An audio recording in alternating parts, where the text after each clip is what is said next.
કેશોદમાં અને આસપાસના ગ્રામ્ય વિસ્તારમાં 10 દિવસ બાદ ખૂબ જ ધામધૂમથી ગણેશ વિસર્જન કરવામાં આવ્યું। લોકોએ જાહેરમાં દુધાળા દેવને 10 દિવસ સુધી વિશિષ્ટ અતિથિ તરીકે બનાવ્યા। શહેરમાં નાના મોટા મંડપ, સોસાયટી, ફ્લેટમાં ગણેશજીની સ્થાપના કરી હતી। કેશોદ શહેર તાલુકામાં વિવિધ યુવક મંડળ, સત્સંગ મંડળ અને વિવિધ ગ્રુપ દ્વારા ગણપતિ દાદાની સ્થાપના કરી ધામધૂમથી ગણેશોત્સવ ઉજવી આજે ભાવવિભોર બની ગણપતિ દાદાની મહાઆરતી કરી વિદાય આપી હતી।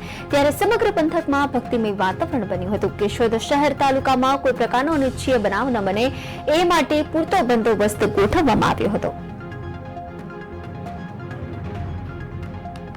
10મા દિવસે મહાપ્રસાદનું સમૂહ ભોજનનું આયોજન કરેલ હતું અને આજુબાજુના તમામ લોકોનો અમને ખૂબ ખૂબ સાથ અને સહકાર મળતો રહ્યો છે અને મળતો રહેશે તેવી અમે અપેક્ષા રાખીએ છીએ।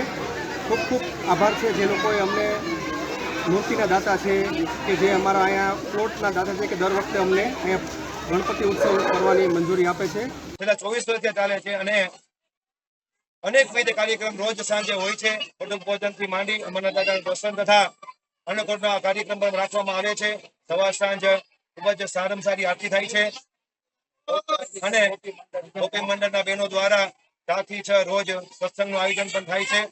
એટલે આ મહોત્સવની અંદર ખૂબ જ ધાર્મિક કાર્યો બધા ઉજવાય।